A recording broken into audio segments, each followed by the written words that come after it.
Hi there, Stephen D. It's the day before the election, Monday. A while back, I had a video that was called "Why I'm Moving."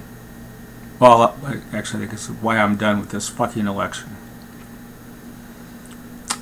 Unfortunately, it wasn't. I got pulled back in thanks to all the WikiLeaks releases and other shit that came out about the Clinton campaign, and also by many of the stories that are going ignored in this election cycle. Yeah, our continued war and confrontation with Russia over Syria and in Europe, in NATO, climate change, of course, the Standing Rock Sioux and their protests to stop, the Dakota Access Pipeline, Black Lives Matter protests, you name it. There's just been a number of stories that have flown under the radar thanks to this fucking election. Well, tomorrow, this fucking election will be finally over.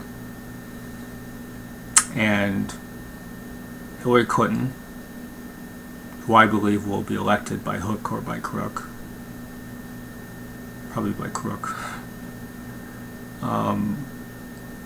or Donald Trump will be the nominee, the president-elect, set to be inaugurated when President Obama steps down in January.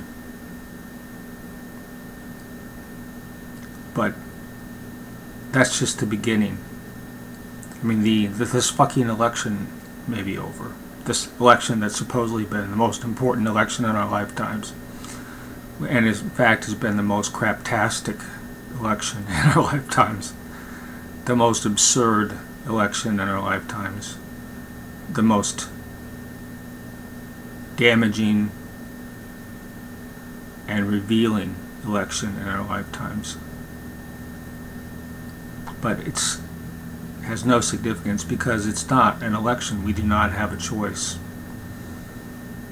The election has been rigged to provide us with two candidates that essentially support the status quo. Now, for those of you who are voting for Trump, I know all the arguments that I've heard, but I think in the end, Trump's party, the Republican Party, which is a party that is dedicated to maintaining the status quo, will reel him in.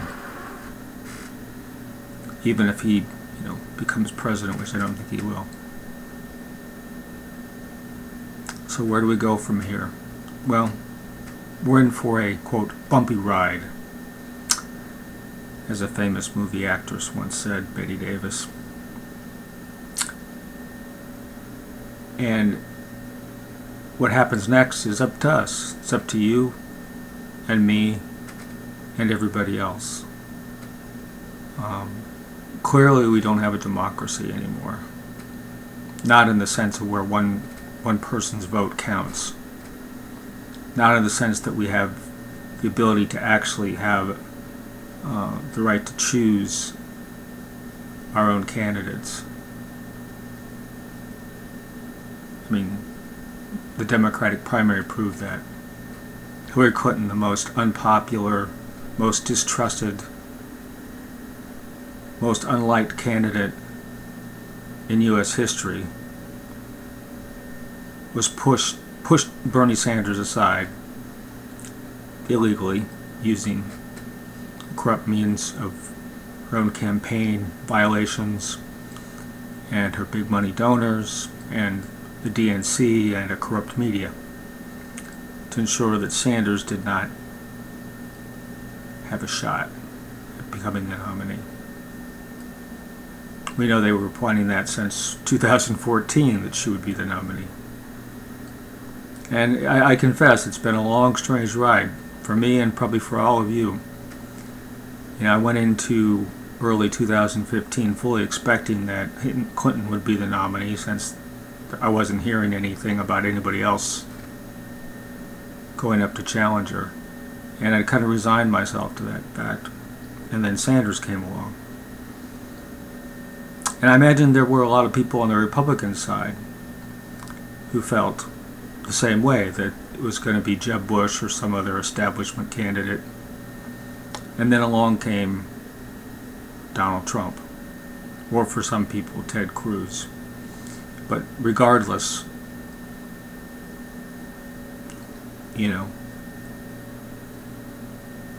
nobody got totally what they wanted. Trump is a deeply flawed individual. He's not qualified, he's not fit to be president. And so is Hillary Clinton. Probably more flawed, more corrupt. But the effect of their presidencies will be more misery and suffering for the majority, the vast majority of American people. So where do we go from here? Well, we're headed into a nightmare, a second nightmare. If you thought this election season was bad, just wait till you see what happens next.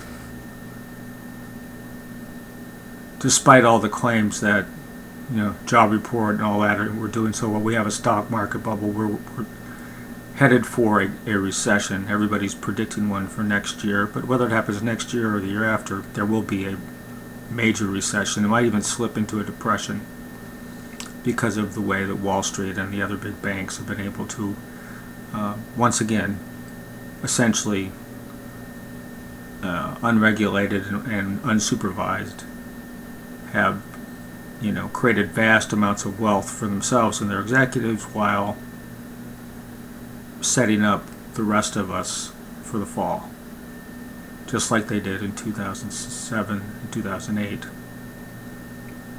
And people are going to lose their jobs. A lot of people, you're not going to be surprised, but a lot of people may lose a significant amount of their Social Security. You don't think it's going to happen? It already has. Especially if you're a Social Security recipient right now. You got the smallest cost of living adjustment in memory. Even as your costs for drugs, for housing, for food have shot through the roof. Now, how did that happen? Because that's what the people in charge want. For those of you younger people expecting to get jobs, working hard, going to college, doing what we've told you all to do, you're just getting deeper in debt, as many of you know, only to come out of school finding out there are no jobs, even jobs for people with highly specialized, qualified skills, because both parties have participated, both of the major parties I should say, have participated in a scheme, if you will, to ensure that the corporations control our democracy, and those corporations didn't want to be paying American workers the wages that would lead to a stable and healthy economic society. They didn't want to deal with the burdensome regulations that prevent stock market bubbles and housing bubbles and student loan debt bubbles. They wanted to be able to keep making themselves bigger and bigger and bigger, and we've all seen this. There are fewer and fewer corporations in every major industry, and those companies have become larger and larger, and they have exerted greater and greater influence over our political process. They get what they want. They really want something, they get it. Studies have shown that. Everything that American people in polls want, that the majority of people, Americans want, such as marijuana legalization, decriminalization, the end of the drug war. We don't get that. Such as, actual efforts to improve the climate for small business and startups, to increase the minimum wage. We don't get that. The big corporations get that. So this is what we've got to do after this fucking election is over. We know we've been screwed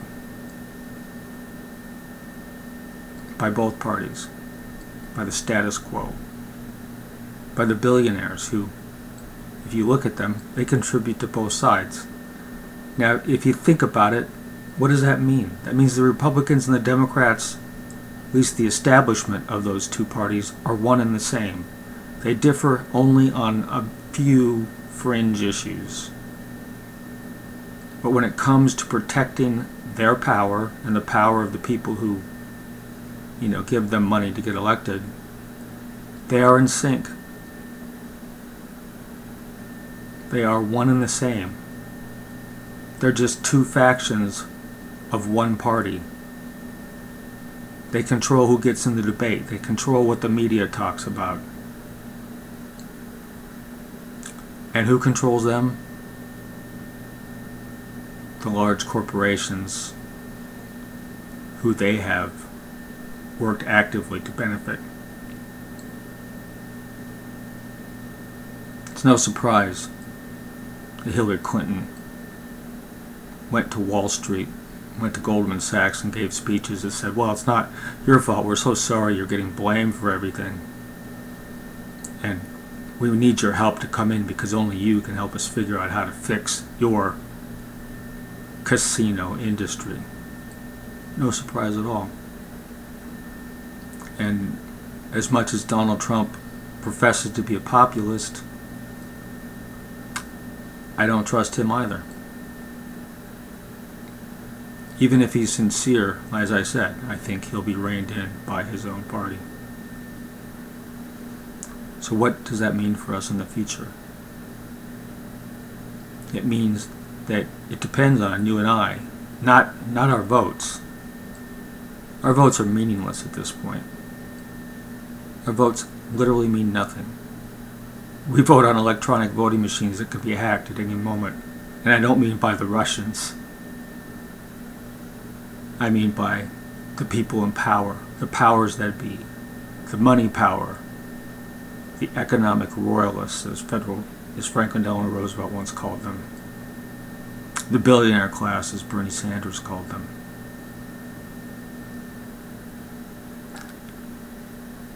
So what we have to do is find other ways and means of opposing the money power.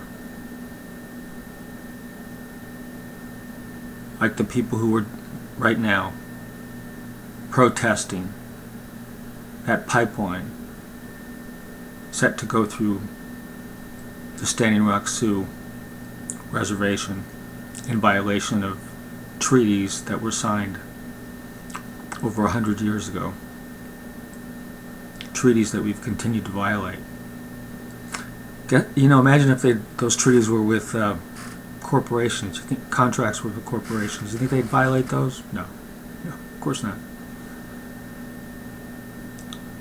And Black Lives Matter, you think that means only Black Lives Matter? No, it means that Black Lives Matter also. And the fact is that all of us are at risk, not just African Americans or people of color, not just the Standing Rock Sioux and the other Native American activists who've gone to put their bodies and lives on the line to stop this continued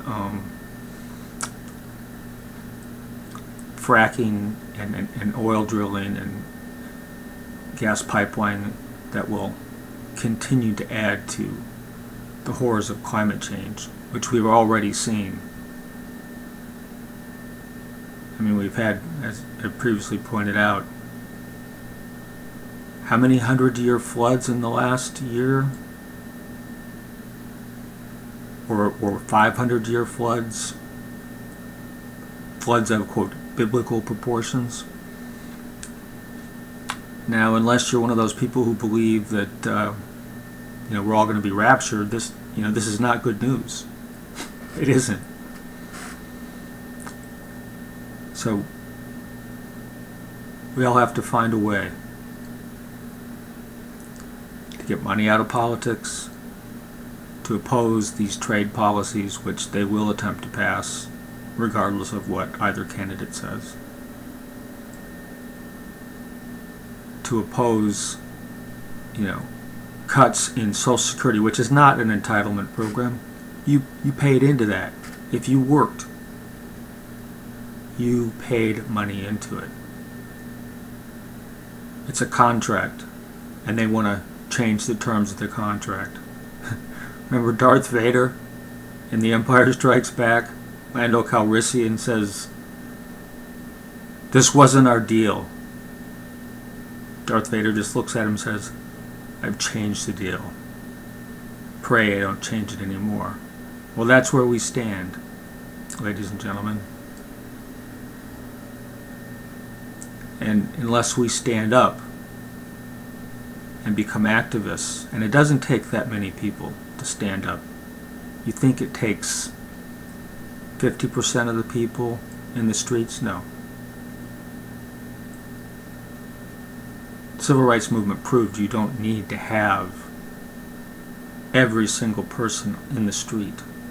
The Vietnam War protest proved that you didn't need to have every single person in the street who opposed the war. But you did have to have a certain percentage, a certain threshold of people out there protesting, becoming activists, doing what they can, everything they can, to stop this steamroller, this bulldozer of, billionaires from plowing us all under, from squeezing every last dime from us, and then discarding us when we're no longer used to them.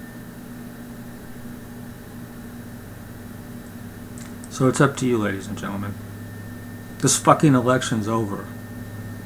But this fucking nightmare is not. You gotta decide. You may have to make some hard decisions. You may have to work with some people you don't really like, or think you don't like because you don't know them, because you've been told you don't like them or shouldn't like them, or that they're bad people. But you know what? They share the same grievances you do about many, many things. And the way that we're being screwed over by our current politicians and the money behind them, well,